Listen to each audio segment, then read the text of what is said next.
ఇంకొకసారి మలయాళ స్వాముల వారు కూడా గోగర్భ తపోవనలో తపస్సు చేస్తూ ఉన్నాడు. కలడందురు దీనులయడ కలడందురు పరమయోగి గణముల పాలన్ కలడందురు అన్ని దిశలను కలడు కలండనిడివాడు కలడోలేడు. దీనులయ భగవంతుని ప్రార్థన చేయుచుండగా కలడందురు పరమయోగి గణముల పాలన పరమయోగీశ్వరులు ఆ పరమేశ్వరుని ప్రార్థన చేస్తూ ముక్తిని కావాలని పరమును మోక్షమును పొందాలని పరితపిస్తున్నటువంటి యోగీశ్వరులను భగవంతుడు రక్షిస్తాడు. అందుకోసమే ఆ పరమేశ్వరుని ప్రార్థన చేస్తూ మలయాళ స్వాముల వారు గోగర్భ తపోవనమునందు తపస్సు చేస్తూ ఉన్నప్పుడు అక్కడ ఒక కోన ఉన్నది. ఆ కోన ఉధృతంగా ప్రవహిస్తుంది. 3 రోజులు ప్రవహించింది. ప్రతిరోజు మలయాళ స్వాముల వారు కొండపైన వెంకటేశ్వర స్వామి దగ్గరకు వెళ్ళి దర్శనం చేసుకొని ఆ వెంకటేశ్వర స్వామి దర్శనం చేసుకొని అక్కడ భోజనం చేసి వచ్చి సాధన చేసుకుంటూ తపస్సు చేసుకుంటూ ఉండేవారు మలయాళ స్వాముల వారు. అట్నే ఉన్నప్పుడు వర్షాకాలం కావున వర్షము బాగా కురిసింది. ఉధృతంగా ముందు కోన ప్రవహిస్తూ ఉన్నది. అక్కడ పోలేక 3 రోజులు అన్నం లేదు, బాధపడుతూ ఉన్నాడు.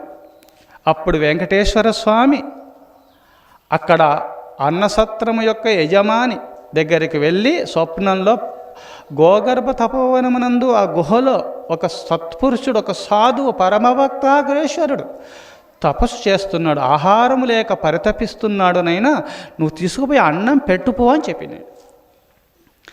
అప్పుడు వెంకటేశ్వర స్వామి నిజముగా నమ్ముకున్న భక్తుడు కావున నేరుగా ఆహారము తీసుకుపోయి ఇవ్వాలనుకున్నాడు. గుహలో స్వాముల వారు ఉన్నారు. ముందుగా కోన ప్రవహిస్తున్నది, నీరు ఉధృతంగా. అప్పుడు పెద్ద ఎదురు కర్ర తీసుకొని పెద్ద దానికి ఒక సద్దిమూట కట్టి అవతలికి అందించినాడు ఆ భక్తుడు మలయాళ స్వాముల వారు. అప్పుడు మలయాళ స్వాముల వారు, స్వామి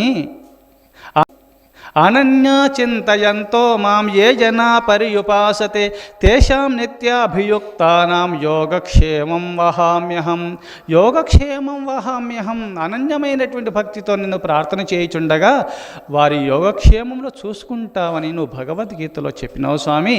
ఈనాడు నిన్ను ప్రార్థన చేసినాడు ఆహారము లేక పరితపిస్తున్న నన్ను ఆదుకున్నావు స్వామి, యోగక్షేమము చూసుకుంటావని భగవద్గీతలో చెప్పినావు. ఈనాడు నిదర్శనంగా నన్ను రక్షించినావు, కాపాడినావని చెప్పి ఆనంద బాష్పాలు కారుస్తూ ఆ భగవంతుని ప్రార్థన చేసినాడు.